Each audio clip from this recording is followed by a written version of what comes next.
ഇനി ഒരു 20 വർഷം സർവീസ് കഴിയുന്ന സമയത്ത് ഒരുപക്ഷെ 5 കോടിയോ 5.5 കോടിയോ രൂപയൊക്കെ അവരുടെ NBS വന്നേക്കാം. ബെഞ്ച് മാർക്ക് കോർപ്പസിനെ കുറിച്ച് പറയുന്ന കാര്യങ്ങളിൽ ചില വിഷയങ്ങൾ പറയാതെ പറയുന്നുണ്ട്. അതെന്തൊക്കെയാണ് അത് ഞാൻ ഇവിടെ കാൽക്കുലേറ്റ് ചെയ്തേക്കുന്നതെന്ന് പറഞ്ഞാൽ കൃത്യമായിട്ട് അന്നത്തെ ഈ പറയുന്ന പേ എടുത്തതിന് ശേഷം ഈ പറയുന്ന UPS എടുക്കുന്നതാണ് നല്ലത്. വീണ്ടും UPSന്റെ ബെനിഫിറ്റ് കൂടുതലാണ് നിൽക്കുന്നത്, NBSന്റെ ബെനിഫിറ്റ് കുറവാണ്. നമ്മൾ ഒന്ന് തിരഞ്ഞെടുക്കുന്ന സമയത്ത് മറ്റൊന്നിൽ എന്താണ് നഷ്ടമാകാൻ ചാൻസ് ഉള്ളതെന്നുള്ളത് കൃത്യമായിട്ട് നമ്മൾ ഓരോരുത്തരും അസസ് ചെയ്യണം. NBSലാണ് കൂടുതലായിട്ട് എമൗണ്ട് നിൽക്കുന്നത്. റിട്ടയർഡ് ആയി കഴിഞ്ഞതിന് ശേഷം 1-2 മാസം കഴിഞ്ഞ് മരിക്കാം, അതേപോലെ 10-20 വർഷം കഴിഞ്ഞ് മരിക്കാം. 14.19% ഡിഫറൻസ് ആണ് UPSഉം NBSഉം തമ്മിൽ കാണിക്കുന്നത്. നമസ്കാരം, പുതിയ വീഡിയോയിലേക്ക് എല്ലാവർക്കും സ്വാഗതം. ഈ കേന്ദ്ര സർക്കാർ ജീവനക്കാരുടെ ഇടയിൽ ഇപ്പോൾ ഏറ്റവും കൂടുതൽ ചർച്ച ചെയ്യുന്ന വിഷയം എന്ന് പറയുന്നത് NBS വേണോ UPS വേണോ എന്നുള്ളതാണ്. നമുക്കറിയാം 2004 ശേഷം സർവീസ് കയറിയ ആൾക്കാർക്കാണ് ഇത് ബാധകമായിട്ട് വരുന്നത്. ഇപ്പോൾ ആദ്യ സമയത്ത് കയറിയവരെ സംബന്ധിച്ചിടത്തോളം, പ്രത്യേകിച്ച് 2004 അവസാനമോ 2005 കയറിയവരെ സംബന്ധിച്ചിടത്തോളം ഇപ്പം 20 വർഷം കംപ്ലീറ്റ് ആയിട്ടുണ്ട്. അതുകൊണ്ട് തന്നെ അവരുടെ ഈ 20-21 വയസ്സിൽ കയറിയവരെ സംബന്ധിച്ചിടത്തോളം ഇനി ഒരു 20 വർഷത്തോളം ബാക്കി കാണും. അപ്പോൾ നേരെ പകുതിയായി നിൽക്കുകയാണ്. ഈ സമയത്താണ് ഇത്തരത്തിൽ UPS വേണോ NBS വേണോ എന്നുള്ള തീരുമാനം ഓരോ വ്യക്തിയും എടുക്കേണ്ടി വരുന്നത്. നമുക്കറിയാം ഈ ജൂൺ അവസാനത്തോടു കൂടി ഈ ഓപ്ഷൻ കൊടുക്കേണ്ട സമയം അവസാനിക്കുകയാണ്. ഒരുമാതിരി ആൾക്കാരല്ല ഇപ്പം തന്നെ ഒരു തീരുമാനം എടുത്തിട്ടുണ്ട്. പലപ്പോഴും ഞാൻ ഈ പറഞ്ഞിട്ടുള്ളത് അവരുടെ തീരുമാനങ്ങൾ ഒരുപക്ഷെ അവർ പഠിച്ചെടുക്കുന്നതായിരിക്കത്തില്ല. പല ആൾക്കാരും പറഞ്ഞ അഭിപ്രായത്തോട് ചേർന്ന് നിൽക്കുകയോ അല്ലെങ്കിൽ അതിന് വിരുദ്ധമായിട്ടുള്ള തീരുമാനമൊക്കെ ആയിരിക്കും എടുക്കുന്നത്. അപ്പോൾ ഇതുമായിട്ട് ബന്ധപ്പെട്ട് ഒരുപാട് തരത്തിലുള്ള ചർച്ചകളൊക്കെ നടക്കുന്നുണ്ടെങ്കിൽ പോലും ചില വിഷയങ്ങളിലേക്ക് ആൾക്കാർ കൂടുതൽ ശ്രദ്ധ ചെലുത്തിയിട്ടില്ല. അപ്പോൾ അതുമല്ല, ഇതിനകത്ത് ഒരുപാട് തരത്തിലുള്ള കാൽക്കുലേഷനെ കുറിച്ച് പറയുന്നുണ്ടെങ്കിൽ പോലും അതെങ്ങനെയാണ് വരുന്നത്, അതല്ലെങ്കിൽ ഇത്തരം കാര്യങ്ങൾ എന്തുകൊണ്ടാണ് അവർ ഈ 25 വർഷം എന്നുള്ള രീതിയിൽ കണക്കൂട്ടി എടുത്തേക്കുന്നത്, അതല്ലെങ്കിൽ ഈ പറയുന്ന ബെഞ്ച് മാർക്ക് കോർപ്പസിനെ കുറിച്ച് പറയുന്ന കാര്യങ്ങളിൽ ചില വിഷയങ്ങൾ പറയാതെ പറയുന്നുണ്ട്. അതെന്തൊക്കെയാണ്? ഇത്തരം കാര്യങ്ങളൊക്കെ ഒന്ന് പരിശോധിക്കാമെന്നാണ് ഞാൻ വിചാരിക്കുന്നത്. UPS വേണോ NBS വേണോ എന്നുള്ള ഒരു ഡിസിഷൻ വരുന്ന സമയത്ത് പല ആൾക്കാരും ചോദിക്കുന്ന സമയത്ത് വളരെ പെട്ടെന്ന് അവർ ഉത്തരം പറയുന്നത് കേൾക്കാം. അതായത് നിങ്ങൾക്ക് സർവീസ് കുറവാണോ എങ്കിൽ നിങ്ങൾ UPS എടുക്കുക, അതല്ലാന്നുണ്ടെങ്കിൽ നിങ്ങൾക്ക് സർവീസ് വളരെ കൂടുതലുണ്ടെങ്കിൽ നിങ്ങൾ NBS എടുക്കുക. ഇത്തരത്തിലുള്ളൊരു കാര്യമാണ് ഏറ്റവും കൂടുതൽ നമ്മൾ ആൾക്കാർ സംസാരിക്കുന്നത്. അതനുസരിച്ചാണ് പല ആൾക്കാരും തീരുമാനങ്ങൾ ഇപ്പോൾ എടുത്തു വെച്ചിട്ടുള്ളത്. പക്ഷേ എൻ്റെ ഒരു അഭിപ്രായത്തിലെന്ന് പറയുന്നത് അത്തരത്തിലൊരു തീരുമാനം നിങ്ങൾ എടുക്കാനായിട്ട് പോകരുത്. കാര്യം ഒരുപാട് ഫാക്ടേഴ്സ് ഉണ്ട് ഇത് തീരുമാനിക്കുന്നത്. അത് ഓരോ വ്യക്തിയുടെയും അവരുടെ താല്പര്യം അനുസരിച്ച് വേണം അത് തിരഞ്ഞെടുക്കാനായിട്ട്. അതിന് കാരണം എന്ന് പറയുന്നത് ഞാൻ നേരത്തെ പറഞ്ഞിട്ടുണ്ടായിരുന്നു, ഇവിടെ നമ്മൾ പല തട്ടിലായിട്ടാണ് ജീവനക്കാർ ഉള്ളത്. ചില ആൾക്കാർക്ക് 20 വർഷം സർവീസ് കംപ്ലീറ്റ് ചെയ്ത ആൾക്കാരുണ്ട്, ചിലത് 10 വർഷം സർവീസ് കംപ്ലീറ്റ് ചെയ്ത ആൾക്കാരുണ്ട്, ചിലർ 5 വർഷം കംപ്ലീറ്റ് ചെയ്തവരുണ്ട്. ഇതിനിടയ്ക്കൊക്കെ വരും. ഞാൻ ഈ 5 വർഷം വെച്ച് പറഞ്ഞു എന്നുള്ളതേ ഉള്ളൂ. അവരെ സംബന്ധിച്ചിടത്തോളം എല്ലാവരും ഒരേപോലെ ഒരു തീരുമാനം എടുക്കാനായിട്ട് പറ്റത്തില്ല. അവിടെയാണ് ഈ കണക്കിൻ്റെ കളികൾ വരുന്നത്. പലപ്പോഴും ഈ 25 വർഷം കംപ്ലീറ്റ് ചെയ്ത് കഴിഞ്ഞതിന് ശേഷമാണ് പുതിയ ഈ പറയുന്ന UPSനകത്ത് നമുക്കറിയാം ഫുൾ പെൻഷൻ എന്ന് പറയുന്ന അല്ലെങ്കിൽ ഫുൾ പേ ഔട്ട് എന്ന് പറയുന്ന ഒരു സംവിധാനം അവതരിപ്പിച്ചേക്കുന്നത് തന്നെ. UPS എടുക്കാനായിട്ട് ഒരു വ്യക്തിയെ പ്രേരിപ്പിക്കുന്ന ഘടകം എന്ന് പറയുന്നത് അഷ്വേർഡ് ആയിട്ടുള്ള ഒരു പേ ഔട്ട് കിട്ടും അല്ലെങ്കിൽ പെൻഷൻ കിട്ടുമെന്നുള്ള ഒരു വിശ്വാസത്തിലാണ്. അതേപോലെ തന്നെ NBS ഓപ്റ്റ് ചെയ്യുന്നവരെ സംബന്ധിച്ചിടത്തോളം അവർക്ക് ഈ ബൾക്കായിട്ടൊരു തുക അവസാനമായിട്ട് കിട്ടും. അതായത് ഈ 60% എന്ന് പറയുന്നത് നല്ലൊരു തുക കാണുമെന്നുള്ള ഒരു വിശ്വാസത്തിലാണ്, അല്ലെങ്കിൽ അത്രയും കിട്ടുമെന്നുള്ളത് കൊണ്ടാണ് അവരത് ഓപ്റ്റ് ചെയ്യുന്നത്. അതുപോലെ തന്നെ നമുക്കറിയാം കോൺട്രിബ്യൂഷൻ വരുന്ന സമയത്തെന്ന് പറയുന്നത് NBSനകത്താകുമ്പോൾ 10% എംപ്ലോയിയും 14% ഗവൺമെൻറ്റും കോൺട്രിബ്യൂട്ട് ചെയ്യുമ്പോൾ UPSൽ വരുന്ന സമയത്ത് 10-10 അപ്പോൾ അവിടെയും ഒരു ഡിഫറൻസ് വരുന്നുണ്ട്. അതായത് 4% വ്യത്യാസം വരുന്നുണ്ട്. അപ്പോൾ ടോട്ടൽ ഫിഗറിൻ്റെ 20%, 20% കൂടുതലായിരിക്കും NBSനകത്തേക്ക് ഓരോ തവണയും കോൺട്രിബ്യൂട്ട് ചെയ്യുന്നത്. മറ്റേന്ന് പറഞ്ഞാൽ അതിനുശേഷം അതിന് കുറവായിരിക്കും. അപ്പോൾ ഇത്തരത്തിൽ വരുന്ന സമയത്ത് ഈ 4% ഡിഫറൻസ് കിടക്കുമ്പോൾ അവസാനം വരുന്ന സമയത്ത് അത്രയും തുക കൂടുതൽ വരും NBSനാകുമ്പോൾ. അതാണ് പല ആൾക്കാരെയും പ്രേരിപ്പിക്കുന്നത്. അതേപോലെ തന്നെയാണ് നമുക്കറിയാം NBSൽ വരുന്ന സമയത്ത് ഏറ്റവും വലിയൊരു വിഷയം എന്ന് പറയുന്നത് ഈ VRS എടുക്കുന്ന സമയത്തോ അത്തരം കാര്യങ്ങളിൽ ആ സമയത്ത് എന്നാണോ VRS എടുക്കുന്നത് അത് മുതൽ 20% നമുക്ക് ഈ പറയുന്ന വിഡ്രോ ചെയ്യാനായിട്ട് പറ്റുന്നത്. ബാക്കി 80% മേൽ അപ്പം മുതൽ പേ ഔട്ട് തന്നു തുടങ്ങും. അതേപോലെ തന്നെയാണ് UPSൽ നിന്ന് ആൾക്കാരെ അകറ്റുന്ന ഒരു വിഷയം എന്ന് പറയുന്നത് ഈ VRS പോലുള്ള സംവിധാനങ്ങൾ എടുക്കുന്ന സമയത്ത് 60 വയസ്സ് എന്നാണോ ആകുന്നത് അല്ലെങ്കിൽ സൂപ്പർ ആനുവേഷൻ മുതലേ പെൻഷൻ തരൂ എന്നുള്ള വിഷയമാണ് അവരെ ഈ വിഷയത്തിൽ നിന്ന് മാറ്റി നിർത്തുന്നത്. അതേപോലെ ഡെത്തിന് ശേഷം എന്ത് സംഭവിക്കും, അതായത് ഈ പർച്ചേസ് പ്രൈസ് അല്ലെങ്കിൽ അവസാനമായിട്ട് നമ്മൾ കൊടുക്കുന്ന തുക എന്ന് പറയുന്നത് അത് നോമിനിക്ക് തിരിച്ച് കിട്ടുന്നില്ല എന്നുള്ള വിഷയവും അവിടെ നിൽക്കുന്നുണ്ട്. പക്ഷേ അതിലുമായിട്ട് ബന്ധപ്പെട്ട് ഞാനൊരു കാര്യം പറഞ്ഞോട്ടെ. ഇത്തരം വിഷയങ്ങളെന്ന് പറഞ്ഞാൽ ഒരു കാരണവശാലും ഇതുമായിട്ടായിരിക്കത്തില്ല മുന്നോട്ട് പോകുന്നത്. അത് മുന്നോട്ട് പോകുക എന്ന് പറയുന്നത് ഒരുപാട് തരത്തിലുള്ള കേസുകളും ലിറ്റിഗേഷൻസ് ഒക്കെ വരികയും ഇതിനകത്ത് തീർച്ചയായിട്ടും മാറ്റം വരാനുള്ള ഒരു സാധ്യതയുണ്ട്. പക്ഷേ നിലവിലുള്ള സാഹചര്യത്തിൽ നിന്നുകൊണ്ടാണ് നമുക്ക് ഈ വിഷയത്തിൽ ഞാൻ എൻ്റെ അഭിപ്രായം പറയാനായിട്ട് പോകുന്നത്. അല്ലെങ്കിൽ ഞാൻ എങ്ങനെയാണ് ഈ ഫിഗറുകൾ വരുന്നത് എന്നുള്ളതും ഇത് ഏതൊക്കെ രീതിയിലാണ് ആൾക്കാരെ ഓരോ വർഷം കഴിയുമ്പോൾ ഇത് അഫക്റ്റ് ചെയ്യുമെന്നുള്ളത് പറയാനായിട്ട് പോകുന്നത്. അതേപോലെ തന്നെ വേറൊരു ചെറിയ വിഷയം കൂടെ പറഞ്ഞിട്ട് നമുക്ക് അടുത്ത സംഭവത്തിലേക്ക് പോകാം. അതായത് നമ്മൾ പലപ്പോഴും ഈ തുകയെക്കുറിച്ച് പറയുന്ന സമയത്തെന്ന് പറയുന്നത് നമ്മൾ അതിൻ്റെ ഒരു ഇൻഫ്ലേഷൻ എത്രമാത്രം വരും എന്നുള്ളതിനെക്കുറിച്ച് ആൾക്കാർ അത് ചിന്തിക്കുന്നില്ല. 20 വർഷമോ അല്ലെങ്കിൽ 25 വർഷമോ അല്ലെങ്കിൽ 10 വർഷമോ 15 വർഷമോ ശേഷം നമുക്ക് കിട്ടുന്ന തുക അത് എത്രയായിരിക്കും എന്നുള്ളതിനെക്കുറിച്ച് ആൾക്കാർ കണക്കൂട്ടി വെക്കുമ്പോൾ അതിന് എത്രമാത്രം മൂല്യം വരുമെന്നുള്ളത് നമ്മൾ ഒന്ന് പരിഗണിക്കേണ്ടതായിട്ടുണ്ട്. ഇതും കൂടെയൊക്കെയാണ് നമ്മൾ ചിന്തിക്കേണ്ടി വരുന്നത്. അതിന് ഞാനൊരു സിമ്പിളായിട്ടൊരു എക്സാമ്പിൾ പറഞ്ഞുതരാം. അതായത് ഒരു 2005 കാലഘട്ടത്തിലൊക്കെ സർവീസിൽ കയറിയ ഒരാളെ സംബന്ധിച്ചിടത്തോളം നമുക്കറിയാം, ഇപ്പോഴത്തെ ഒരു ലെവൽ 4 കയറുന്ന ആൾക്കാരെ സംബന്ധിച്ചിടത്തോളം, ഒരു അസിസ്റ്റൻ്റായിട്ടൊക്കെ കയറുന്ന ആൾക്കാരെ സംബന്ധിച്ചിടത്തോളം അവർക്ക് കിട്ടിയിരുന്നതെന്ന് പറയുന്നത് 6000 രൂപ ശമ്പളമായിരുന്നു അന്ന് കിട്ടിയിരുന്നത്. അതിനുശേഷമാണ് ഈ 6ാം ശമ്പള കമ്മീഷനൊക്കെ വന്നത്. ആ സമയത്തെന്ന് പറഞ്ഞാൽ നമ്മുടെ നാട്ടിലെന്ന് പറയുന്നത് ഒരു വീട് വെക്കാനൊക്കെ ആണെങ്കിൽ ഒരു 5 ലക്ഷം അല്ലെങ്കിൽ 6 ലക്ഷം അല്ലെങ്കിൽ 7 ലക്ഷം രൂപയൊക്കെ ആയിരുന്നു ആൾക്കാർ ലോൺ എടുത്തിരുന്നത്. ഇപ്പം നമ്മൾ 50 ലക്ഷത്തിനോ 60 ലക്ഷത്തിനോ ഒക്കെ വെക്കുന്ന വീടുകൾ, അത്തരത്തിലുള്ള ഒരു വീടായിരുന്നു അന്നത് വെക്കുന്നത്. അന്ന് 6000 രൂപ ശമ്പളം കിട്ടുന്ന ഒരു വ്യക്തിയെ സംബന്ധിച്ചിടത്തോളം അതിൻ്റെ 100 ഇരട്ടിയാണ് ഈ 6 ലക്ഷം രൂപ എന്ന് പറയുന്നത്. ആ സമയത്ത് ഒരു 30 ലക്ഷമോ അല്ലെങ്കിൽ 35 ലക്ഷം രൂപ എന്നൊക്കെ ഒരു വ്യക്തി ചിന്തിക്കുന്ന സമയത്ത് അതിൻ്റെ എത്രയോ ഇരട്ടിയാണ്, അതിൻ്റെ 5 ഇരട്ടിയോളം വരും ആ തുകയെന്ന് പറയുന്നത്. ഒരു വീട് വെക്കാൻ വേണ്ടുന്ന എമൗണ്ടിൻ്റെ 5 ഇരട്ടിയോളം വരും. അതെന്ന് പറയുന്നത് ഒരു ഹ്യൂജ് ഫിഗർ ആയിരുന്നു. പക്ഷെ നമ്മളത് ഇങ്ങോട്ട് ചിന്തിക്കുക, 20 വർഷത്തിന് ഇപ്പുറത്തേക്ക് ചിന്തിക്കുന്ന സമയത്ത് അന്ന് സർവീസിൽ കയറിയ ഒരാളെ സംബന്ധിച്ചിടത്തോളം 30-32 ലക്ഷം രൂപയോളമാണ് ഇപ്പോൾ അദ്ദേഹത്തിൻ്റെ കോർപ്പസ് വാല്യൂ ആയിട്ട് NPS ഉള്ളത്. അപ്പോൾ നമ്മൾ അന്ന് 30 ലക്ഷം 32 ലക്ഷം ഒക്കെ ചിന്തിക്കുന്ന സമയത്ത് വലിയൊരു തുകയായിരുന്നു. അന്ന് 6 ലക്ഷം രൂപ വീട് വെക്കാൻ മതി. പക്ഷേ ഇപ്പോഴത്തെ സാഹചര്യം നിങ്ങളൊന്ന് ചിന്തിച്ച് നോക്കുക. ഇപ്പോൾ ഒരു വീട് വെക്കണമെന്നുണ്ടെങ്കിൽ ഏകദേശം 50 ലക്ഷം 60 ലക്ഷം ഒക്കെ ഉണ്ടെങ്കിൽ മാത്രമേ ഉള്ളൂ ഒരു അത്യാവശ്യം ഒരു നല്ല വീട് വെക്കാനായിട്ട് പറ്റൂ. വലിയ ആർഭാടമുള്ള വീടുകളെ പറ്റിയല്ല ഞാൻ ഈ പറയുന്നത്. ഒരു കുടുംബത്തിന് ജീവിക്കാൻ പറ്റുന്ന ഒരു സാധാരണ വ്യക്തികളൊക്കെ, ഗവൺമെൻറ് ജീവനക്കാരനൊക്കെ വെക്കുന്ന വീടിനെ പറ്റിയാണ് ഞാൻ ഈ പറയുന്നത്. അപ്പോൾ നിങ്ങൾ ആലോചിക്കണം, അന്ന് ഈ പറയുന്ന തുക അത്രയും ഉണ്ടായിരുന്നെങ്കിൽ ഇന്ന് വന്ന സമയത്ത് അതിന് എത്രമാത്രം വാല്യൂ ഉണ്ട്. ഇപ്പം 32 ലക്ഷം രൂപ 35 ലക്ഷം രൂപയെ ഒരാൾ റിട്ടയർഡ് ആകുമ്പം അതിനകത്ത് NPS കിട്ടുന്ന എത്രയാണ്? അതിൻ്റെ പറയുന്ന 40% അവിടെ ഇട്ടതിന് ശേഷം 60% മാത്രമാണ്. ആ തുകയുമായിട്ട് നമ്മളൊന്ന് കമ്പയർ ചെയ്ത് നോക്കുക എത്രമാത്രമാണ് അത് വരാനായിട്ട് പോകുന്നതെന്നുള്ളത്. അതേപോലെ തന്നെ ആ എംപ്ലോയിയുടെ സാലറി എന്ന് പറയുന്നത് അന്ന് 6000 രൂപ സാലറി ഉള്ള ഒരാളുടെ സാലറി എന്ന് പറയുന്നത് ഏകദേശം ഒരു 10 ഇരട്ടിയല്ല അതിലേറെ കൂടി ഒരു 75,000 80,000 രൂപ വരെ എത്തിയിട്ടുണ്ട്. അപ്പോൾ അതിൻ്റെ 10 ഇരട്ടി എടുത്താൽ തന്നെ നമുക്കറിയാം ഇപ്പോൾ വരുന്ന തുകയെന്ന് പറയുന്നത് 60,000 ആണ്. അതിൽ കൂടുതലായിട്ടാണ് സാധാരണ സാലറി വന്നിട്ടുള്ളത്.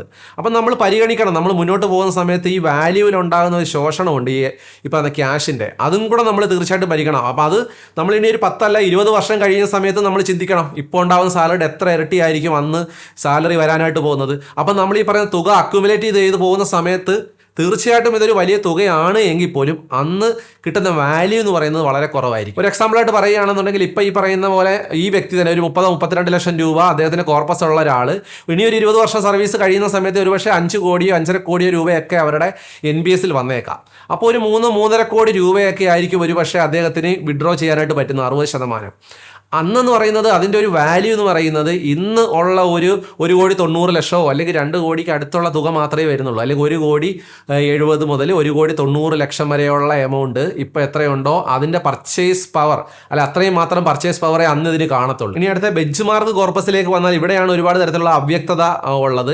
ഈ ബെഞ്ച് മാർക്ക് കോർപ്പസ് എന്ന് പറയുന്ന സമയത്ത് നമുക്കറിയാം ഇപ്പോൾ ആൾക്കാർ ഇത് വിചാരിച്ച് വെച്ചിരിക്കുന്ന പറയുന്നത് നമ്മൾ എത്രയാണോ നമ്മളൊരു ഡിഫാൾട്ട് സ്കീമിലാക്കി കോൺട്രിബ്യൂട്ട് ചെയ്യുന്നത് ആ തുക ടോട്ടലായിട്ട് വരുന്നതാണ് ബെഞ്ച് മാർക്ക് കോർപ്പസ്. ആ ടോട്ടൽ തുകയും നമ്മളത് ഇട്ടെങ്കിൽ മാത്രമേ നമുക്ക് ഈ പറയുന്ന ഫുൾ പെൻഷൻ കിട്ടൂ എന്നുള്ളൊരു ചിന്തയുണ്ട്. അതെന്ന് പറയുന്നത് ഈ 20-25 വർഷം അല്ലെങ്കിൽ 30 വർഷം കണക്ക് കൂട്ടി ചിന്തിക്കുമ്പോഴാണ് അങ്ങനെ വരുന്നത്. കാരണം എന്ന് വെച്ചാൽ അവിടെയാണ് ഈ 25 വർഷത്തിൻ്റെ പ്രാധാന്യം. ഈ 25 വർഷമൊക്കെ ആകുമ്പോഴേ ആണ് ഒരു വ്യക്തിയെ സംബന്ധിച്ചിടത്തോളം അദ്ദേഹത്തിന് ഈ പറയുന്ന പോലെ അദ്ദേഹത്തിൻ്റെ അവസാനത്തെ ശമ്പളത്തിൻ്റെ പകുതി പെൻഷൻ കിട്ടത്തക്ക രീതിയിൽ എത്രമാത്രം രൂപയാണോ അദ്ദേഹത്തിൻ്റെ ഫണ്ടായിട്ട് വേണ്ടത്, കോർപ്പസായിട്ട് വേണ്ടത് അത് കൊടുക്കാൻ, അതെന്ന് പറയുന്നത് അത്രയും വർഷമാകുമ്പോൾ മാത്രമാണ് അത് അക്യുമുലേറ്റ് ചെയ്ത് വരുന്നത്. അത് നമുക്ക് അടുത്ത ഇതിൻ്റെ കണക്ക് വെച്ച് ഞാൻ പറയുന്ന സമയത്ത് അത് നിങ്ങൾക്ക് ഫിഗർ വെച്ച് തന്നെ മനസ്സിലാവും. അത് കഴിയുന്ന സമയത്താണ് ശരിക്കും പറഞ്ഞു കഴിഞ്ഞാൽ ഈ എമൗണ്ട് വളരെ വലിയ രീതിയിൽ കൂടുന്നത്.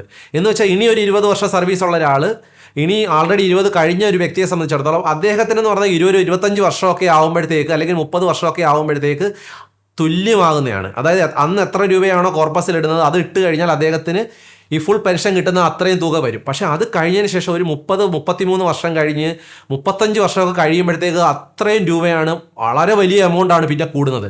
അവസാനത്തെ ഒരു 5 വർഷമാണ് ഇവരുടെ എമൗണ്ട് എന്ന് പറയുന്നത് വലിയ രീതിയിൽ വർധനം ഉണ്ടാകുന്നത്. അപ്പോൾ ഒരു 1.5 കോടി രൂപയിൽ 30-35 വർഷം നിൽക്കുന്ന ആൾ പെട്ടെന്ന് 5 വർഷം കൊണ്ട് ഏകദേശം 5 കോടിക്ക് അടുത്ത് തുക വരുന്നുണ്ട്. അപ്പം അവിടെ വരുന്ന സമയത്താണ് ഈ ബെഞ്ച് മാർക്ക് കോർപ്പസിനകത്തൊരു വ്യത്യാസം വരുന്നത്. തീർച്ചയായിട്ടും അവിടെ ഈ ബെഞ്ച് മാർക്ക് കോർപ്പസ് എന്ന് പറയുന്നത് ഈ 5 കോടി രൂപയും അവർ ഇട്ടെങ്കിൽ മാത്രമേ ഈ പറയുന്ന അദ്ദേഹത്തിന് ഫുൾ പെൻഷൻ കിട്ടൂ എന്നല്ല. അതവർ കൃത്യമായിട്ട് അത് പറയാതെ പറയുന്നുണ്ട്. അതായത് ബെഞ്ച് മാർക്ക് കോർപ്പസിന് അപ്പുറത്തായിട്ട് അല്ലെങ്കിൽ കൂടുതലായിട്ട് ഇൻഡിവിജ്വൽ കോർപ്പസ് വരികയാണെന്നുണ്ടെങ്കിൽ അത് വിഡ്രോ ചെയ്യാമെന്ന് പറയുന്നുണ്ട്. പക്ഷേ നമ്മളിവിടുത്തെ സാഹചര്യം അവർ എക്സ്പ്ലെയിൻ ചെയ്തേക്കെന്ന് പറഞ്ഞാൽ ഒരു വ്യക്തി അദ്ദേഹത്തിൻ്റെ ഇഷ്ടത്തിനനുസരിച്ച് ഫണ്ട് മാനേജറെ വെച്ച് അദ്ദേഹം ഇഷ്ടമായിട്ട് ഫണ്ട് മാനേജ് ചെയ്യുമ്പോഴാണ് കൂടുതൽ വരാം. അങ്ങനെ വരികയാണെങ്കിൽ കൂടുതൽ വരുന്ന തുക അവർക്ക് വിഡ്രോ ചെയ്യാം. അതേപോലെ തന്നെ അവർ കുറയുകയാണെങ്കിൽ അദ്ദേഹം അതിലേക്ക് കോൺട്രിബ്യൂട്ട് ചെയ്യണമെന്നും പറയുന്നുണ്ട്. അത് പലപ്പോഴും 25 വർഷത്തെ സർവീസ് വെച്ച് കണക്ക് കൂട്ടുമ്പോഴാണ് ഇത് നമുക്ക് ഈ കുറയുന്ന ഒരു അവസ്ഥ വരുന്നത്, അല്ലെങ്കിൽ അത് ഫുള്ളായിട്ട് എടുക്കേണ്ടി വരുന്ന അവസ്ഥ വരുന്നത്. അതിൽ കൂടുതൽ സർവീസ് വരുന്ന ഒരാളെ സംബന്ധിച്ചിടത്തോളം തീർച്ചയായിട്ടും അവർ ഒരു 40% എന്നുള്ളത് ചിലപ്പോൾ 50%, 60% മാത്രം വെച്ചാൽ തന്നെ അവർക്ക് ഫുൾ പെൻഷൻ കിട്ടുന്ന ഒരു അവസ്ഥയുണ്ട്. അതല്ലെങ്കിൽ ചില കേസുകളിൽ 40% തന്നെ മതി. 40 വർഷമൊക്കെ സർവീസ് വരുന്നവരെ സംബന്ധിച്ചാൽ 40-45% വെക്കുന്ന സമയത്ത് തന്നെ അവർക്ക് കിട്ടത്തക്ക രീതിയിലുള്ള എമൗണ്ട് അവർക്ക് കോൺട്രിബ്യൂട്ട് ആവുന്നുണ്ട്. അപ്പോൾ അവിടെയാണ് ഈ പറയുന്ന സർവീസ് കൂടുകയും കുറയുകയും ഒക്കെ ചെയ്യുന്നവർക്ക് വ്യത്യസ്തമായ രീതിയിൽ തീരുമാനങ്ങൾ എടുക്കേണ്ടി വരുന്നത്. ഇനി ഒരു 10 വർഷം സർവീസ് മാത്രമാണ് ഒരു വ്യക്തിക്ക് ബാക്കിയെങ്കിൽ തീർച്ചയായിട്ടും അദ്ദേഹം ഈ പറയുന്ന UPS എടുക്കുന്നതാണ് നല്ലത്. അത് എന്തുകൊണ്ടെന്ന് കഴിഞ്ഞാൽ UPSൽ കിട്ടുന്ന തുക NBSൽ കിട്ടുന്ന തുകയേക്കാളും കൂടുതലായിരിക്കും. അതിന് കാരണം UPSൽ നമ്മൾ 60% ഇനി വിഡ്രോ ചെയ്യാനായിട്ട് തീരുമാനിക്കുകയാണ്. അങ്ങനെ ചെയ്തു കഴിഞ്ഞാൽ അതുകൂടാതെ നമുക്കൊരു ലംസം എമൗണ്ട് കൂടെ കിട്ടുന്ന സമയത്ത് അദ്ദേഹത്തിന് NBSൽ കിട്ടുന്ന 60% തുകയേക്കാളും കൂടുതൽ അത് വരും. അത് കണക്ക് വെച്ച് നിങ്ങളെ കാണിച്ചു തരാം, അപ്പം നിങ്ങൾക്കത് മനസ്സിലാവും.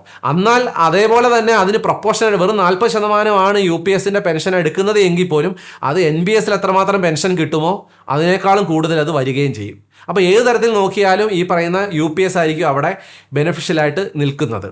അപ്പോൾ നമ്മൾ ഇത്തരത്തിൽ വേണം നമ്മളിത് കാൽക്കുലേറ്റ് ചെയ്യാൻ. അതുപോലെ ഇനി ഒരു 25 വർഷം കൂടെ സർവീസ് ഉള്ള ഒരു വ്യക്തിയെ സംബന്ധിച്ചിടത്തോളം അദ്ദേഹം 25 വർഷം കഴിഞ്ഞാണ് നമ്മൾ ഈ പിരിയുന്നത്, അല്ലെങ്കിൽ അന്നേരം മാത്രമേ ഇതിൻ്റെ ബെനിഫിറ്റ് എടുക്കുന്നുള്ളൂ എന്ന് മാത്രം വെച്ച് ചിന്തിക്കരുത്. നമ്മളത് ഇനി നമ്മൾ 25 വർഷം സർവീസ് ഉണ്ടെങ്കിൽ നമ്മൾ ചിലപ്പോൾ 20 വർഷം കഴിഞ്ഞ് നമ്മൾ നിർത്തിയേക്കാം, അല്ലെങ്കിൽ ഇനി 15 വർഷം കൂടെ കഴിയുമ്പോൾ സമയത്ത് ടോട്ടലായിട്ട് ചിലപ്പോൾ ഒരു 30-35 വർഷം സർവീസ് ആയേക്കാം.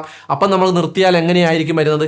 ഇത്തരം കാര്യങ്ങൾ, അതായത് ഓരോ വ്യക്തിയുടെയും പ്രയോറിറ്റി വെച്ചിട്ട് വേണം നമ്മൾ തീരുമാനങ്ങൾ എടുക്കാനായിട്ട്. നമുക്ക് എപ്പോഴാണ് ഇത് കാശ് വേണ്ടുന്നത്, നമ്മൾ എന്തൊക്കെ കാര്യങ്ങളാണ് നമ്മൾ പ്രയോറിറ്റൈസ് ചെയ്യുന്നത്, അതായത് നമ്മൾ ഇൻഫ്ലേഷനെ മറികടക്കുന്ന തരത്തിലുള്ള പെൻഷനാണോ നമുക്ക് വേണ്ടുന്നത്, അതൊക്കെ നമ്മൾ മനസ്സിലാക്കിയിട്ട് വേണം നമ്മൾ തീരുമാനങ്ങൾ എടുക്കാനായിട്ട്. അതേപോലെ അടുത്തതായിട്ട് നമ്മൾ പരിഗണിക്കപ്പെടേണ്ട ഒരു വിഷയം എന്ന് പറയുന്നത് ഈ ഓപ്പർച്യൂണിറ്റി കോസ്റ്റ് ആണ്. അതായത് നമ്മൾ ഒന്ന് തിരഞ്ഞെടുക്കുന്ന സമയത്ത് മറ്റൊന്നിൽ എന്താണ് നഷ്ടമാകാൻ ചാൻസ് ഉള്ളതെന്നുള്ളത് കൃത്യമായിട്ട് നമ്മൾ ഓരോരുത്തരും അസസ് ചെയ്യണം.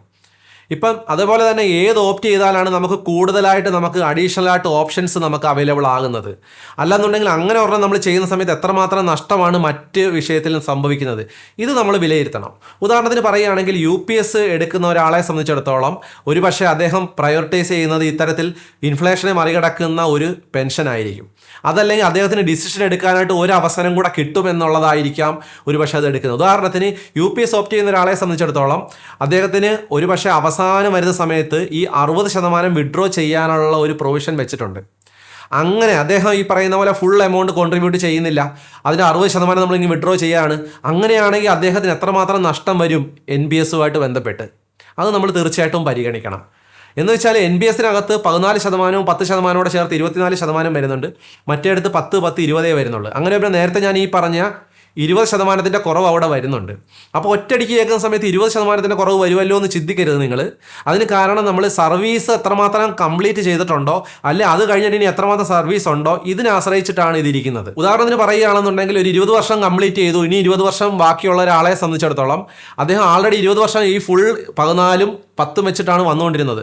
അതുകൊണ്ട് തന്നെ മുന്നോട്ട് പോകുന്ന സമയത്ത് ഈ പറയുന്ന ഒരു 10% തുടങ്ങി കുറഞ്ഞു ഒരു 4% വരെ വന്ന് നിൽക്കാം. അതിനുശേഷം അദ്ദേഹത്തിന് കിട്ടുന്ന ലംസം കൂടെ ഇതിനകത്തിൽ നിന്ന് കുറച്ച് കഴിയുന്ന സമയത്ത് ചിലപ്പോൾ 1-2% വ്യത്യാസമേ വരുത്തുള്ളൂ. അപ്പോൾ ഈ 1% അല്ലെങ്കിൽ 2% നഷ്ടം സഹിച്ചുകൊണ്ട് നമ്മൾ ചെയ്യുകയാണെന്നുണ്ടെങ്കിൽ നമുക്ക് NBSൽ കിട്ടുന്ന പോലെയുള്ള ഒരു ഫ്രീഡം നമുക്കവിടെ കിട്ടും. എന്നാൽ നമുക്ക് എന്താ ചെയ്യുക, UPS വേണമെന്നുണ്ടെങ്കിൽ നമുക്ക് അഷ്യൂർഡ് പെൻഷൻ കിട്ടുകയും ചെയ്യും, എന്നാൽ അന്നൊരു തുക വലുതായിട്ട് എടുക്കുകയും ചെയ്യാം. അത് ഞാൻ കൃത്യമായിട്ട് ഈ 3-4 സാഹചര്യം വെച്ചിട്ടുള്ള കണക്ക് വെച്ച് എക്സ്പ്ലെയിൻ ചെയ്യുന്നുണ്ട്. അവിടെ ആ ഫിഗേഴ്സ് നിങ്ങൾ നോക്കിയാലാണ് നിങ്ങൾക്കത് കൃത്യമായിട്ട് മനസ്സിലാവും. പിന്നെ ഈ പറയുന്ന പൂൾഡ് കോർപ്പസിനെ കുറിച്ച് പറയുന്നുണ്ട്. ഈ പൂൾഡ് കോർപ്പസ് എന്ന് പറയുന്നത് ആൾക്കാർ പറയുന്നുണ്ട് 8% നമ്മൾ ഒരു വ്യക്തിയുടെ അല്ലല്ലോ, ഇത് ഈ പറയുന്ന കോമൺ ആയിട്ടുള്ളൊരു ഫണ്ട് അല്ലേ എന്ന് പറയാം. അപ്പോൾ അവിടെ എന്തുകൊണ്ടാണ് അങ്ങനെ വന്നതെന്ന് വെച്ച് കഴിഞ്ഞാൽ അത് സിമ്പിളാണ്. നമുക്ക് എല്ലാവർക്കും ഒരു പക്ഷേ ഒരു കോർപ്പസ് എമൗണ്ട് വലുതായിട്ട് കാണത്തില്ല. സർവീസ് കുറഞ്ഞ ഒരാളെ സംബന്ധിച്ച് അദ്ദേഹത്തിന് ഈ അഷ്വേർഡ് പെൻഷൻ കൊടുക്കണം.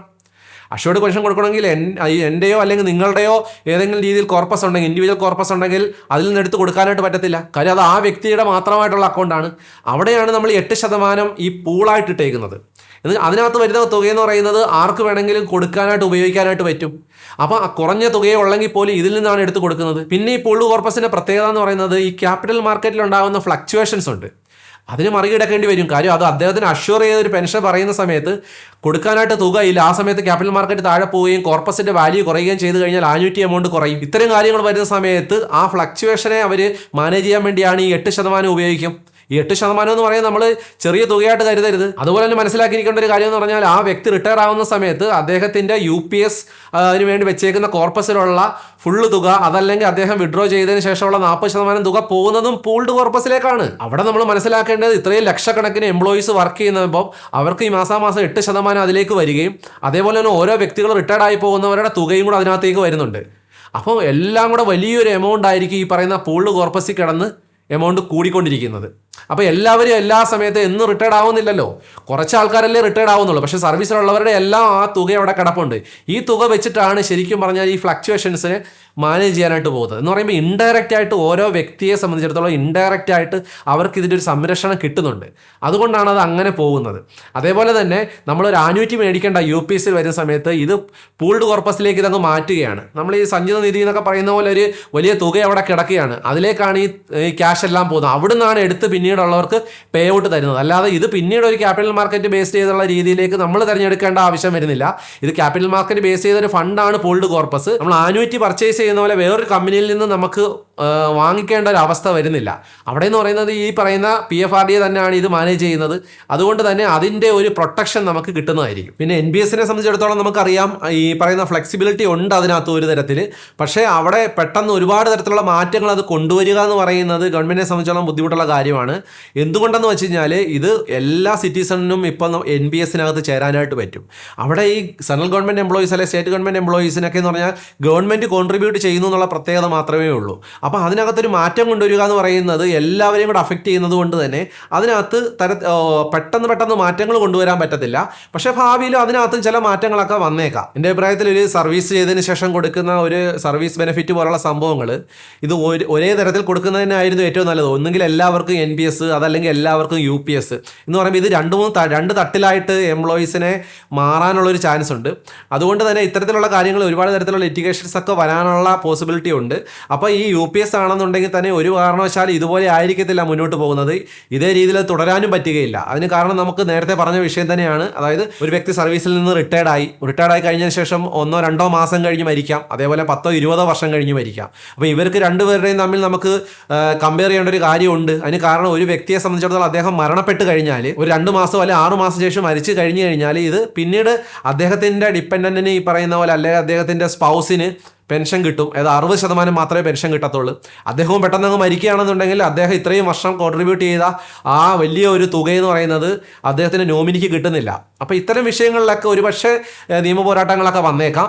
അതിപ്പോൾ നമുക്കത് പറയാനായിട്ട് പറ്റുന്നില്ല. പക്ഷേ അത് തീർച്ചയായിട്ടും ഇത്തരം വിഷയങ്ങളൊക്കെ വീണ്ടും ചർച്ചയ്ക്ക് വരികയും അതല്ലെങ്കിൽ ഗവൺമെൻറ് ഒരുപക്ഷെ മാറ്റങ്ങളൊക്കെ വരുത്തിയേക്കാം. NPS തുടങ്ങിയ സമയത്തുള്ളതല്ല, പിന്നീട് വന്ന സമയത്ത് കുറേ കാര്യങ്ങളിലൊക്കെ മാറ്റം വന്നു. അതുപോലെ UPS ആദ്യം ഡിക്ലെയർ ചെയ്തതിൽ നിന്ന് വ്യത്യസ്തമായിട്ടായിരുന്നു അതിൻ്റെ നോട്ടിഫിക്കേഷൻ വന്ന സമയത്ത് വന്നതെന്ന് പറയുന്നത്. ഇത്തരത്തിലുള്ള കാര്യങ്ങളിലൊക്കെ മാറ്റങ്ങൾ തീർച്ചയായിട്ടും വന്നേക്കാം. അപ്പോൾ നിങ്ങൾ തുടർന്ന് ഈ വീഡിയോ കാണണം. ഇതിനകത്ത് കൃത്യമായിട്ട് കണക്ക് വെച്ച് തന്നെ ഞാൻ പറഞ്ഞു തരുന്നുണ്ട്. അപ്പോൾ എങ്ങനെയൊക്കെയാണ് ഈ ഫിഗറുകൾ വരുന്നത് എന്നുള്ളത് നിങ്ങൾക്ക് അതിൽ നിന്ന് മനസ്സിലാവും. എന്തുകൊണ്ടാണ് 25 വർഷം സെലക്ട് ചെയ്തത്, അത് കഴിയുമ്പോൾ പിന്നീട് വരുന്ന സമയത്ത് എന്തൊക്കെയാണ് മാറ്റം ഉണ്ടാകുന്നത്, അത് വെച്ചിട്ട് നിങ്ങളുടെ സർവീസുകൾ വെച്ചിട്ട് ആൾക്കാർക്ക് കൃത്യമായിട്ട് തരംതിരിച്ച് മനസ്സിലാക്കാനായിട്ട് പറ്റും എങ്ങനെയാണ് ഇത് തീരുമാനം എടുക്കേണ്ടതെന്നുള്ളത്. അതല്ലാതെ ഏതാണ് നല്ലത് ഏതാണ് മോശം എന്നൊന്നും നമുക്ക് ഇതിനകത്ത് പറയാനായിട്ട് പറ്റത്തില്ല. ഓരോ വ്യക്തികളുടെ വ്യക്തികളുടെയും അവർക്ക് എന്തൊക്കെയാണ് വരുന്നത്, അപ്പോൾ ഇന്നതൊക്കെയാണ് വ്യത്യാസം എന്നുള്ളത് നിങ്ങൾക്ക് മനസ്സിലാക്കി അതിനനുസരിച്ച് തീരുമാനങ്ങൾ എടുക്കുക. നേരത്തെ ഞാൻ ഇൻഫ്ലേഷൻ്റെ കാര്യം പറഞ്ഞിട്ടുണ്ടായിരുന്നു. ഈ ഇൻഫ്ലേഷൻ്റെ കാര്യം പറഞ്ഞതിനോടൊപ്പം തന്നെ ഒരു വിഷയം കൂടെ പറയണം. നമ്മുടെ ഇക്കോണമിയിൽ എന്ന് പറയുന്നത് ഉണ്ടാകുന്ന ചില ഒരു ട്രെൻഡുകളുണ്ട്, ചില ഇൻട്രസ്റ്റുകളുടെ ട്രെൻഡ്, അതല്ലാന്നുണ്ടെങ്കിൽ ആന്യൂറ്റി റേറ്റിലുള്ള ട്രെൻഡ്, അതൊക്കെ നമ്മളിവിടെ പരിഗണിക്കേണ്ടതായിട്ട് വരും. നമുക്കറിയാം ഒരു രാജ്യം വികസിച്ച് വരുന്ന സമയത്ത് ഇൻട്രസ്റ്റ് റേറ്റ് എപ്പോഴും കുറയും. അതായത് അപ്പോൾ ആന്യൂറ്റി റേറ്റും ഇങ്ങനെ കുറയാനാണ് എപ്പോഴും ചാൻസ് എന്ന് പറയുന്നത്. അതേപോലെ തന്നെ ക്യാപിറ്റൽ മാർക്കറ്റിൻ്റെ വളർച്ചയിലും കുറവ് സംഭവിക്കും. നമുക്കറിയാം ഇന്ത്യ എന്ന് പറയുന്നത് റാപ്പിഡായിട്ട് വളരുന്ന ഒരു ഇക്കോണമിയാണ്. അപ്പോൾ നമുക്കറിയാം അടുത്തൊരു 20 വർഷം എന്നൊക്കെ പറയുന്നത് ഇന്ത്യയുടെ ഒരു വളർച്ചയുടെ ഒരു ബൂം സ്റ്റേജാണ്. അപ്പോൾ അവിടെ എന്ന് പറയുന്നത് ക്യാപിറ്റൽ മാർക്കറ്റ് എന്ന് പറയുന്നത് വളരെ കുത്തനെ കയറുകയല്ല ചെയ്യുന്നത്. ഒരു പർട്ടിക്കുലർ രീതിയിൽ വളർച്ച കഴിഞ്ഞ് കഴിഞ്ഞാൽ പിന്നീട് അത് പതുക്കെ ആയിരിക്കും അത് മുകളിലേക്ക് വരുന്നത്. അപ്പോൾ അത്തരത്തിലുള്ള ഒരു വിഷയം എന്ന് പറയുന്നത് നമ്മുടെ ഈ ടോട്ടൽ കോർപ്പസിനെയും ബാധിക്കുന്നതാണ്. ഇത് നിങ്ങൾ ഓർത്ത് വെച്ചേക്കേണ്ട ഒരു കാര്യമാണ്. ലോങ് റണ്ണിലുള്ള കാര്യമാണ് പറയുന്നത്, ഷോർട്ട് ടൈം ഫ്ലക്ച്വേഷൻസ് അല്ല. അപ്പോൾ എല്ലാവരും തുടർന്ന് കാണുക. കണ്ടതിന് ശേഷം നിങ്ങളുടെ അഭിപ്രായങ്ങൾ ഉണ്ടെന്നുണ്ടെങ്കിൽ നിങ്ങൾ ഈ പറയുന്ന കമൻ്റ് ആയിട്ടൊക്കെ എഴുതി കഴിഞ്ഞാൽ നല്ലതായിരിക്കും. മറ്റുള്ള ആൾക്കാർക്കും ഇതെന്ന് വെച്ചാൽ ഞാൻ പഠിച്ചിട്ട് ഞാനിതെല്ലാം മനസ്സിലാക്കി പഠിച്ച എല്ലാം അറിയുന്നൊരു വ്യക്തിയൊന്നുമല്ല. ഞാൻ മനസ്സിലാക്കിയതും എന്നാൽ അധികം ആൾക്കാർ ചർച്ച ചെയ്യപ്പെടാത്ത 1-2 കാര്യങ്ങളോടെ ഞാൻ ഇതിനകത്ത് എടുത്തു പറഞ്ഞു എന്നുള്ളതേ ഉള്ളൂ. നമുക്ക് NBS ആണോ നല്ലത് UPS ആണോ നല്ലതെന്ന് ചോദിക്കുന്ന സമയത്ത് ഞാൻ നേരത്തെ പറഞ്ഞിരുന്നു, എല്ലാ കാറ്റഗറിയിലുള്ള ആൾക്കാർക്കും നമുക്ക് ഒരേപോലെ അത് ആപ്ലിക്കബിൾ ആക്കാനായിട്ട് പറ്റത്തില്ല. ചില ആൾക്കാർക്കെന്ന് പറയുന്നത് സർവീസ് കുറഞ്ഞതായിരിക്കും, ചില ആൾക്കാർക്ക് സർവീസ് ഇനി കൂടുതൽ കാണും. അതുകൊണ്ട് തന്നെ ഞാനൊരു എക്സാമ്പിളായിട്ടൊരു 2-3 കേസുകൾ ഇവിടെ ഞാൻ പ്രത്യേകമായിട്ട് എടുത്ത് നിങ്ങൾക്ക് കാണിച്ചു തരാം. ഇതിനകത്ത് നമ്മൾ ഈ കൊടുത്തേക്കുന്ന ഈ ആദ്യ സമയത്തുള്ള ബേസിക് പേയും അതുപോലെ ഇവിടെ കൊടുത്തേക്കുന്ന അവരുടെ ഈ കോർപ്പസിൻ്റെ വാല്യൂ എന്നൊക്കെ പറയുന്നത് റിയലായിട്ട് അവർക്ക് SMS വന്നതാണ്, അല്ലെങ്കിൽ അവരുടെ NBS അക്കൗണ്ടിൽ നിന്ന് എടുത്തേക്കുന്ന വാല്യൂ ആണ്. അത് കഴിഞ്ഞിട്ട് ചില കണ്ടീഷൻ വെച്ചിട്ടാണ്, ചില അസംഷൻ വെച്ചിട്ടാണ് നമ്മളിത് പ്രൊജക്റ്റ് ചെയ്തേക്കുന്നത്. ഈ കാണുന്നതാണ് ശരിക്കും പറഞ്ഞാൽ അസംഷൻ എന്ന് പറഞ്ഞാൽ ഓരോ ആൾക്കാരുടെയും ബേസിക് പേ നമ്മൾ കൃത്യമായിട്ട് പറഞ്ഞിട്ടുണ്ട്, ഏത് ലെവലിലാണെന്ന് പറഞ്ഞിട്ടുണ്ട്, ഇപ്പോൾ എന്താണ് ബേസിക് പേ എന്നുള്ളതും കാണിച്ചിട്ട്. അത് കഴിഞ്ഞതിന് ശേഷം ഈ പറയുന്ന പോലെ ഇനി അങ്ങോട്ടുള്ള വർഷങ്ങളെന്ന് പറഞ്ഞാൽ എല്ലാ വർഷവും ഓരോ 6 മാസം ഇരിക്കുമ്പോഴും 2% DA വർധനവാണ് നമ്മളിതിനകത്ത് എക്സ്പെക്റ്റ് ചെയ്യുന്നത്. ശരിക്കും ഒരുപക്ഷെ ചിലപ്പോൾ 2-ൽ താഴെ പോയേക്കാം, പക്ഷേ 2-ൽ കൂടുതലും വന്നേക്കാം. എന്ന് വെച്ചാൽ ഒരു വർഷം 4% വരത്തക്ക രീതിയിലാണ് നമ്മൾ ചെയ്തേക്കുന്നത്. ഏതെങ്കിലും ഒരെണ്ണത്തെ ബേസ് ചെയ്ത് വേണമല്ലോ നമുക്ക് മുന്നോട്ട് പോകാനായിട്ട്. അതേപോലെ നോർമൽ ഇൻക്രിമെൻ്റ് എന്ന് പറയുന്നത് ഇതിനകത്ത് കൃത്യമായിട്ട് നമ്മൾ കൊടുക്കുന്നുണ്ട്. അതെന്ന് പറയുന്നത് ഈ പേ മെട്രിക്സ് പ്രകാരമുള്ള ഇൻക്രിമെൻ്റ് തന്നെയാണ് കൊടുത്തേക്കുന്നത്. പിന്നെ വന്നേക്കുന്ന ഒരു അസംഷൻ എന്ന് പറയുന്നത് ഒരു 50% ഇൻക്രീസ് 10 വർഷം ഇരിക്കുമ്പോഴത്തേക്ക് നമ്മൾ കൊണ്ടുവന്നിട്ടുണ്ട്. അത് കാരണം വെച്ചാൽ നമുക്കറിയാം 10 വർഷം ഇരിക്കുമ്പോൾ ഒരു പേ കമ്മീഷൻ വരികയും അതിനനുസരിച്ചുള്ള പേ റിവിഷനൊക്കെ ഉണ്ടാവുകയും ചെയ്യാറുണ്ട്. അതുകൊണ്ട് തന്നെ ഒരു 10-15% എന്തായാലും ബേസിക് പേയിൽ ഒരു വർധനവ് സാധാരണ രീതിയിൽ വരാറുണ്ട്. ചിലപ്പോൾ അതിൽ കൂടുതൽ വരാറുണ്ട്, പക്ഷേ നമ്മൾ 15% എടുക്കുന്നത്. അത് കഴിഞ്ഞ ശേഷം പിന്നെ കൊടുത്തേക്കുന്ന MACP ഫിക്സേഷൻ മാത്രമാണ് നമ്മളിത് ബേസ് ചെയ്യുന്നത്. അതല്ല വേറെ തരത്തിലുള്ള പ്രൊമോഷനൊന്നും നമ്മളിതിനകത്ത് എടുക്കുന്നില്ല. അത്തരത്തിലുള്ള ആൾക്കാർക്ക് സ്വന്തമായിട്ട് കാൽക്കുലേറ്റ് ചെയ്ത് കൊടുക്കാം. അപ്പോൾ ആ MACP ഫിക്സേഷൻ നിന്ന് കറക്റ്റായിട്ട് ഈ പറയുന്ന പോലെ അവരുടെ പേ മെട്രിക്സ് പ്രകാരം തന്നെയാണ് നമ്മൾ ചെയ്യുന്നത്. പിന്നെ കോർപ്പസ് എന്ന് പറയുന്നത് കൃത്യമായിട്ട് നമുക്കറിയാം, ഓരോ വ്യക്തികളുടെയും കോർപ്പസ് എന്ന് പറയുന്നത് വ്യത്യസ്തമായ രീതിയിലായിരിക്കും വരുന്നതെന്ന് പറയുന്നത്. അത് നമ്മൾ കൃത്യമായിട്ട് അവരുടെ 1/1/2025 വരത്തക്ക രീതിയിൽ നമ്മളിവിടെ കൊടുത്തിട്ടുണ്ട്. ഇവിടെ ആദ്യമായിട്ട് എടുത്തേക്കുന്നതെന്ന് പറയുന്നത് ശരിക്കും പറഞ്ഞാൽ ഈ 20 വർഷം ആൾറെഡി സർവീസ് കഴിഞ്ഞ ആൾക്കാർ, അതായത് ഈ പറഞ്ഞ 2005 ആ ഒരു കാലഘട്ടത്തിൽ ആദ്യമായിട്ട് തന്നെ ഈ NBS വരുന്ന ആൾക്കാർ, അവരെന്ന് പറയുന്നത് നമുക്കറിയാം അന്നത്തെ കാലത്തെന്ന് പറയുന്നത് ഒരു 4000-6000 വെച്ചിട്ടൊക്കെ കയറിയ ആൾക്കാരായിരിക്കും അസിസ്റ്റൻ്റ് എന്നുള്ള കാറ്റഗറിയിൽ വരുത്ത രീതിയിൽ. എന്ന് വെച്ചാൽ ഇപ്പോഴത്തെ രീതി നോക്കുവാണെങ്കിൽ 2400 വന്നിട്ട് ലെവൽ 4-ൽ ജോയിൻ ചെയ്ത ആൾക്കാരുടെ ഒരു പ്രൊജക്ഷനാണ് ഈ കൊടുത്തേക്കുന്നത്. അവർക്ക് ഇപ്പോൾ 20 വർഷം സർവീസ് ആവുന്നുണ്ട്.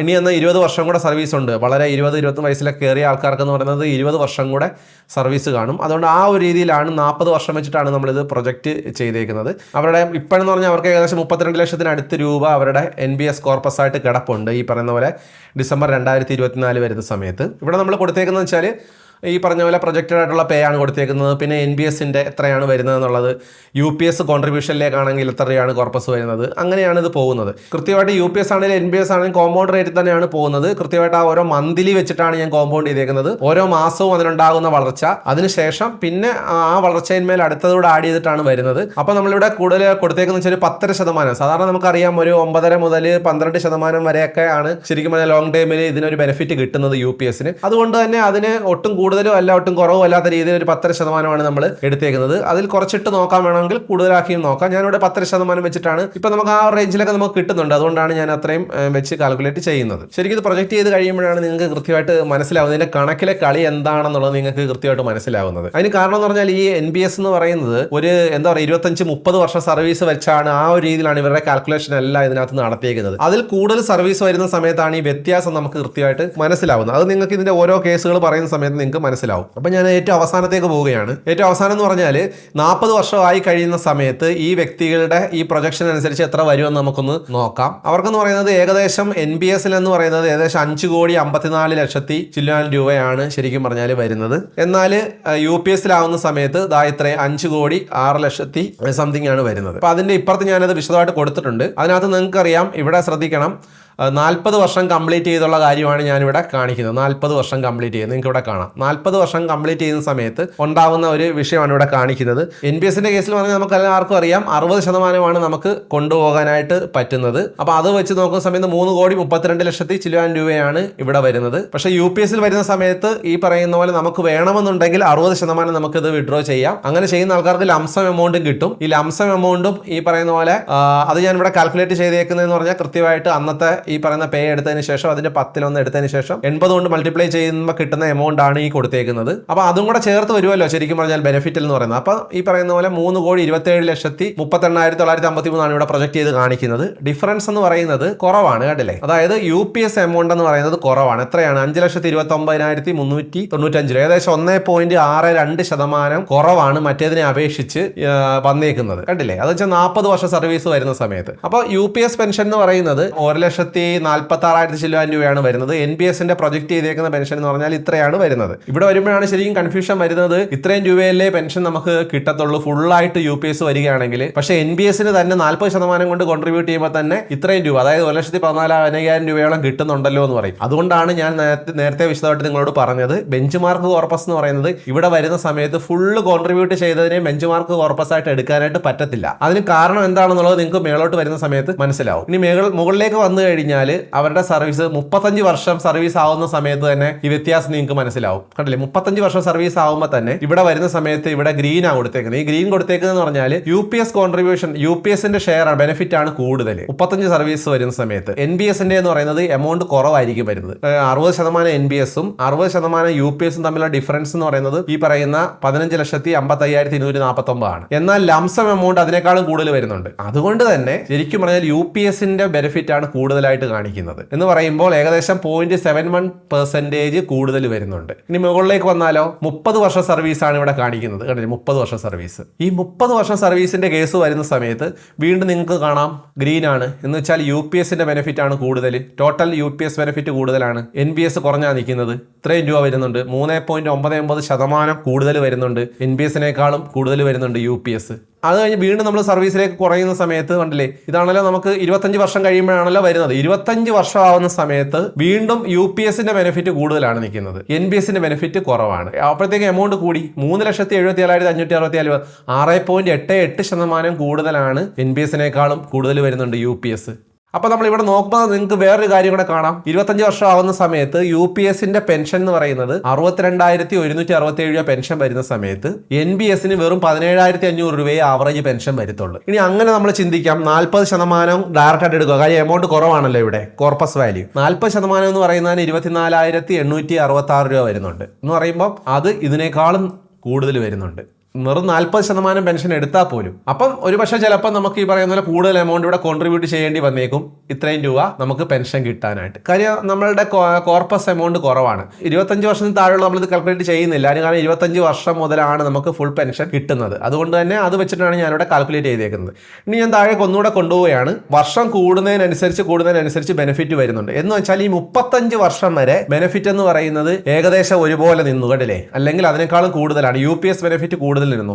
ഈ 35 മുതൽ അവസാനത്തെ 5 വർഷമാണ് ശരിക്കും പറഞ്ഞാൽ ഈ കോർപ്പസിൽ വളരെ വലിയ ഒരു വർധനം ഉണ്ടാകുന്നത്. അതുകൊണ്ട് തന്നെ ബെഞ്ച് മാർക്ക് കോർപ്പസ് എന്ന് പറയുന്നത് ഒരു കാരണവശാലും ഈ പറയുന്ന ഫുൾ എമൗണ്ടിനെയും വെക്കാനായിട്ട് പറ്റത്തില്ല. എന്താ കാരണം എന്ന് വെച്ച് കഴിഞ്ഞാൽ വെറും 2,21,00,000 രൂപ അയാൾ വെച്ചാൽ തന്നെ അയാൾക്ക് പെൻഷൻ ഏകദേശം 1,15,000 കൊടുക്കുന്നെങ്കിൽ 1,46,000 കൊടുക്കാനായിട്ട് അയാൾ 5 കോടിയും ഇടണമെന്ന് പറയുന്നതിനകത്ത് ലോജിക്കില്ല. അപ്പൊ നമുക്ക് ഒരുപക്ഷെ 70% ഒക്കെ ചിലപ്പോൾ കോൺട്രിബ്യൂട്ട് ചെയ്ത് വന്നേക്കാം. ബാക്കി എമൗണ്ട് നമുക്ക് എന്താ ഈ ലംസത്തിന്റെ കൂടെ തന്നെ നമുക്ക് റീഫണ്ട് ചെയ്യും. ഇനി ഏറ്റവും രസകരമായ ഒരു കാര്യം എന്ന് പറഞ്ഞാൽ നമുക്ക് ഇനി 15-20 എടുക്കാം.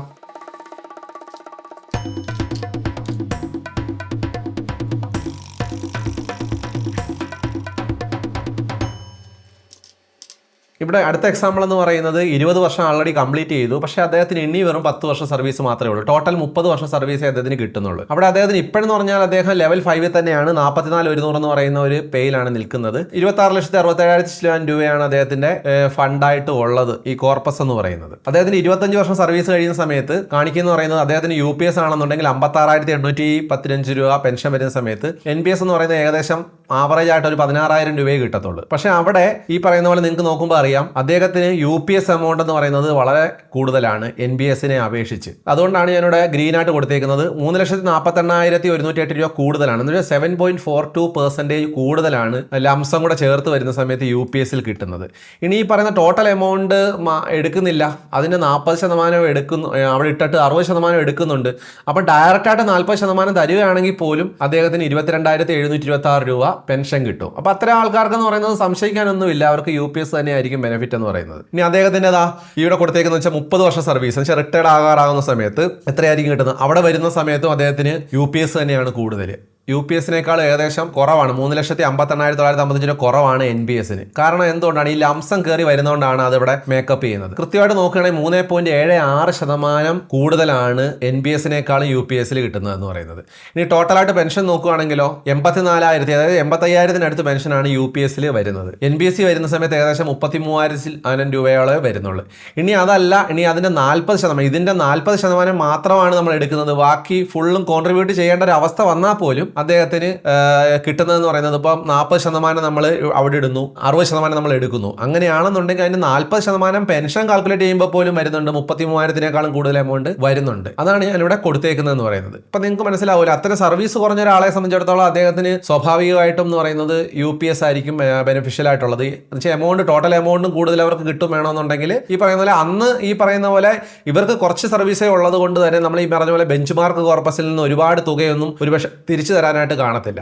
അതുകൊണ്ട് തന്നെ നമുക്ക് ഒരുപക്ഷെ ഫുൾ എമൗണ്ട് കോൺട്രിബ്യൂട്ട് ചെയ്താലായിരിക്കും ആ പെൻഷൻ കിട്ടുന്നത്. അതല്ല നമ്മൾ 60% എടുക്കുകയാണെന്നുണ്ടെങ്കിൽ പ്രൊപ്പോർഷനേറ്റ് ആയിട്ട് കുറയുകയാണെങ്കിൽ പോലും നമുക്ക് NPS കിട്ടുന്നതിനേക്കാളും കൂടുതൽ പെൻഷൻ കിട്ടുന്നുണ്ട്. അടുത്തൊരു കേസ് എന്ന് പറയുന്നത് കുറച്ചുകൂടെ ജൂനിയർ ആയിട്ടുള്ള ആൾക്കാരുടെ കേസാണ്. ഞാനിവിടെ പറഞ്ഞിട്ടുണ്ട് 15 വർഷം ഓൾറെഡി കംപ്ലീറ്റ് ചെയ്തു, ഇനി അവർക്ക് 25 വർഷം സർവീസ് ഉണ്ട്. അങ്ങനെയുള്ള ആൾക്കാരിലേക്ക് വരുന്ന സമയത്താണ് അവരുടെ ഈ നഷ്ടം കൂടി വരുന്നത്. നേരത്തെ ഉള്ള ഒരാളിനെ സംബന്ധിച്ചിടത്തോളം 20 ഉള്ള ഒരാളിന് അവസാനം വരുന്ന സമയത്ത് 1.62% അവരുടെ നഷ്ടം എന്ന് പറയുന്നത്. അതായത് ഡിഫറൻസ് എമൗണ്ട്, അതായത് NPSനേക്കാളും കുറഞ്ഞു നിൽക്കുന്നത് എങ്കിൽ സർവീസ് കുറഞ്ഞ ഒരാളുടെ കേസിൽ വരുന്ന സമയത്ത് 4.39% വരുന്നുണ്ട്. അപ്പൊ അവിടെ വരുന്ന സമയത്ത് എന്ന് പറഞ്ഞാൽ അവസാനം എന്ന് പറയുന്നത് ഇത്രയും രൂപയുടെ ഡിഫറൻസ് ആണ് വരുന്നത്. അതായത് NPSലാണ് കൂടുതലായിട്ട് എമൗണ്ട് നിൽക്കുന്നത്. അവിടെ മേളോട്ട് വരുന്ന സമയത്ത് നമുക്ക് കാണാം, ഇവിടെ കൊടുത്തേക്കുന്ന 35 വർഷം സർവീസ് ആവുന്ന സമയത്ത് അവരുടെ പെർസെന്റേജ് കുറഞ്ഞു വരുന്നതാണ്. 2.32 ആയി. ആദ്യം 4.39 ഉണ്ടായിരുന്നു. അത് കഴിഞ്ഞ ശേഷം 30 വർഷം സർവീസ് ആകുമ്പോഴത്തേക്ക് കണ്ടില്ലേ, അവരുടെ എമൗണ്ട് എന്ന് പറയുന്നത് UPS എമൗണ്ട് ആണ് കൂടി നിൽക്കുന്നത്. എന്തുകൊണ്ടാണ്? ലംസം എമൗണ്ട് കൂടി വരുന്നുണ്ട്. 0.13 എന്ന് വെച്ചാൽ ഈ 30-25 ബേസിലാണ് ഇവർ ഇത് കാൽക്കുലേഷൻ എല്ലാം നടത്തിയിരിക്കുന്നത്. 30 കഴിഞ്ഞ് വരുന്നതിന് ശേഷമാണ് ഈ കൂടുതൽ നഷ്ടം സംഭവിക്കുന്നത്. അവിടെയാണ് നമ്മൾ ഈ ബെഞ്ച് മാർക്ക് കോർപ്പസിനകത്ത് അഡ്ജസ്റ്റ്മെന്റ് വരാനായിട്ട് പോകുന്നത്. അതല്ലാതെ ഈ ഇപ്പോൾ ആൾക്കാർ ചിന്തിക്കുന്ന പോലെ മുഴുവൻ തുകയും ബെഞ്ച് മാർക്ക് കോർപ്പസ് ആയിട്ട് നമുക്കൊന്നും കിട്ടത്തില്ല, ബാക്കി ലംസം മാത്രമേ കിട്ടത്തുള്ളൂ എന്ന് പല ആൾക്കാരും പറയുന്നുണ്ട്. അങ്ങനെ അല്ല വരുന്നത്. അങ്ങനെ ഒരു കാരണവശാലും കണക്ക് ശരിയാവത്തില്ല. അത് വ്യക്തമാക്കി തരാൻ വേണ്ടിയാണ് ഞാൻ ഇങ്ങനെ ഒരു ടേബിളുകൾ പ്രിപ്പയർ ചെയ്തത്. മുകളിലേക്ക് വരുന്ന സമയത്ത് നിങ്ങൾക്ക് കാണാം സർവീസ് ഇവിടെ 30 വർഷം 25 വർഷം സർവീസ് ആകുമ്പോഴത്തേക്ക് വീണ്ടും എമൗണ്ട് കൂടുതലാണ് വന്നേക്കുന്നത്. അതായത് UPS തന്നെയാണ് കൂടുതൽ, ഇത്രയും രൂപ. അപ്പൊ വീണ്ടും 2.31% കൂടുതൽ UPSനുണ്ട്. അപ്പൊ താഴേക്ക് പോകുന്നതിനനുസരിച്ച് സർവീസ് കൂടുന്നതിനനുസരിച്ചാണ് ഈ ഡിഫറൻസ് വരുന്നത്. അവിടെയാണ് നമ്മൾ ഈ പറഞ്ഞ പോലെ ഇപ്പൊ പുതിയതായിട്ട് കയറുന്ന ആൾക്കാർ ഫുള്ളും ഈ 40 വർഷവും വരുമ്പോഴെന്ന് വെച്ചാൽ 20% ഡിഫറൻസ് എല്ലാ കാലത്തും കാണും. എന്തുകൊണ്ടാണെന്ന് വെച്ച് കഴിഞ്ഞാൽ നമുക്കറിയാം, ഒരാൾ 10%, ഒരാൾ 14%, മറ്റെടുത്ത് 10 എന്ന് പറയുമ്പം അതെന്ന് പറയുന്നത് ഈ 4% എന്ന് പറഞ്ഞാൽ ടോട്ടൽ വരുമ്പോൾ 20%. ആ 20% അവസാനം വരെ വ്യത്യാസം വരും. പക്ഷേ ഇവിടെ ഈ പറഞ്ഞ അതിന്റെ അലോക്കേഷൻ വരുന്ന സമയത്ത് ഏറ്റവും അവസാനം വരുമ്പോൾ 14.19% ഡിഫറൻസ് ആണ് UPS-ഉം NBS-ഉം തമ്മിൽ കാണിക്കുന്നത്. അതായത് 40 വർഷവും ഈ പറയുന്ന പോലെ UPS-ഓ NBS-ഓ ആയിട്ട് തിരഞ്ഞെടുക്കുന്ന ആളുടെ കാര്യമാണ് ഞാൻ ഈ പറയുന്നത്. അവർക്ക് 30 വർഷം സർവീസ് വരുന്ന സമയത്ത് വീണ്ടും